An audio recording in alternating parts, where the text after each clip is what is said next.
I'm going to show you how I created a test scene from my screenplay using Runway Gen2. So I know that Runway isn't going to animate my characters in the way that I want them to, but I wanted to see just how much I could animate the characters in a way that helps to tell the story. So a bit of backstory: this girl has telepathic abilities. She comes to bars to scan rich businessmen who have dirty secrets to hide. This shot, this woman is checking out a guy that she's getting ready to blackmail. As I imagine it, the actress would kind of lean forward as she kind of concentrates on the guy that she's checking out, that she's about to go and start blackmailing. And so I wanted to see if I can get this still shot from Midjourney to animate in a way that was quite human. So I tried it with a prompt here. A beautiful woman leans forward and delicately rests her chin on her hand.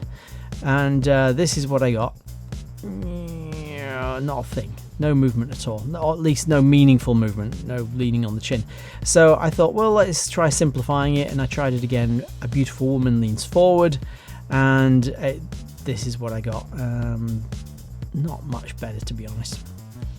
So, okay, I'm discovering quickly the limitations that limb movement and other forms of human movement are going to be awkward in Runway Gen 2. So for the next shot, I was a little less ambitious about my movement, and I thought, well, let's just see how it looks if I pan around. I was playing around with some of the camera motion features. I tried a gentle one first, and what I got was this, and it was a very, very subtle, soft movement. And so I went back, tried it again, thought, let's see if we can get some real movement going. And this time, my goodness, it was weird, because of course her face started to change and look like somebody entirely different. So in this shot, I wanted my protagonist to turn her head to the left, as if she was looking over in a different direction. I thought, well, let's see if I can get head movement to at least work. I pulled the image in from Midjourney and entered some text. Woman turns her head under the image plus description tab, and what I got was nothing like a woman turning her head. A very lovely little shot, but she didn't turn her head. So I went back to the drawing board, and this time I added woman turns her head to the left. But I changed the general motion from 5 to 6, and what I got was completely different to the shot previously. I got more of a zoom in, more of a push in shot, admittedly with her kind of lifting her head to the left a little bit, but I wasn't banking on or asking for the camera push in. As it happened, it worked okay with the scene and with the storyline, so it didn't entirely detract from the story. In fact, it helped to kind of make the story come alive a little better. I found our next target. So I thought in this shot I wanted to play around with the new motion brush tool and see what kind of general body movement I could get. Now in this scene there's a kind of power shift dynamic where first this guy who's all confident gets into her bubble thinking he's got the upper hand and underestimates her dramatically. Of course she can read his mind, and she knows that he's pulling a fast one and lying to her, claiming to be a rich, successful businessman when really he's just a postman in a nice suit hoping to get lucky. And so when so there's this power shift where he kind of gets into her personal space, and then as she starts to reveal that she knows all kinds of intimate details about him because she's telepathic, he gets nervous and tries to back off. So you've got these two movements that match the changing power shift dynamic. Firstly, she's moving towards him as or he's moving towards her as he gets into her bubble. Then she moves in closer to show that she's not afraid. In fact, he should be afraid. And as he realizes he is in trouble, he starts to back off. So I've got these movements that I thought that will help to tell the story. And so camera motion, I thought, let's see how this works. And I thought, well, let's paint the girl in. I'm kind of highlighting the area that I want to move. And then I added a horizontal distance, so I wanted her to move to the right, but I also wanted her to move forwards because the shot is a kind of diagonal shot. And so the proximity distance is where she's moving closer towards the camera, so to speak. And my goodness, it was great. I mean, it really, really worked well. So then the next up was him, and I thought, well, let's try it in reverse with pushing him away. initially I'd set this up with the camera motion to just kind of zoom into him, because this is a moment of realization. And so a classic shot in filmmaking when there's a moment of realization with your character is for the camera to kind of push in. So I thought, well, let's just add just a little bit of horizontal zoom, just one, and a slow push in with zoom in number 2. And it worked really, really well. It looked great. In fact, there's an added bonus. I didn't ask the AI to do this, but it kind of interpreted his opening expression and amplified it so that what you actually had was him looking more and more concerned as the camera moved towards him. That shot worked really, really well. So for the next shot, I actually got hit with a content flag, and this was for a shot that I'd actually already created. It was one that I wanted to reuse, but with slightly different motion. Now, this has happened to me before in Midjourney. This is because the female character, in order to keep the costume consistent, I found it simplest to just describe her as wearing a strappy black cocktail dress.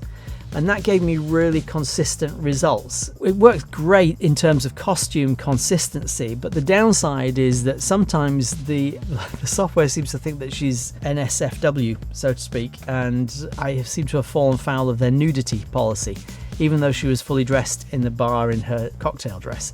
Anyway, I thought, well, let's go back and have another go, because I'd used this image previously for another video and I wanted different movement for another shot, so you're kind of cutting backwards and forwards in the scene, and I thought it's simplest to just use the same shot but add different movement. This time I upped the parameters, changed it from 5 to 7, gave it some horizontal camera motion and some zoom in, and then added motion brush. So I thought, let's color her in again and see if I can get her moving towards the guy, and it worked really, really well. It worked, and the camera movement was just brilliant.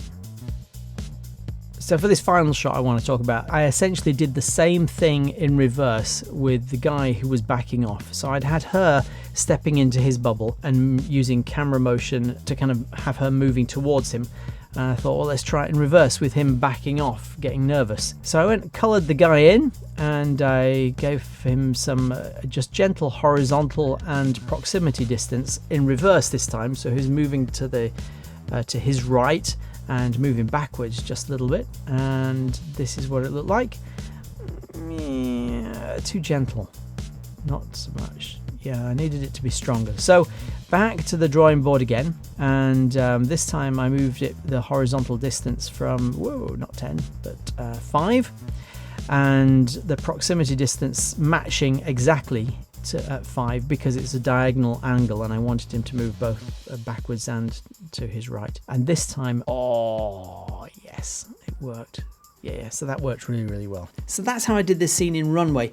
As new tools come along, either Runway gets better or there's Pika Labs and Midjourney when it starts to bring out its video, I'm going to put together a playlist of the most up-to-date tools that will get a certain job done. So you're going to need a tool that will create your stills in the first place, and you're going to need a tool that will convert them to video. Maybe it'll be the same, maybe they'll be different.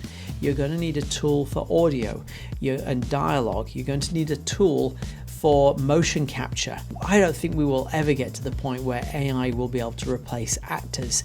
I think realistically you're still going to need actors using motion capture blended with AI in order to bring any kind of narrative storyline to life. There's just too many nuances. There's too much humanity that AI doesn't have.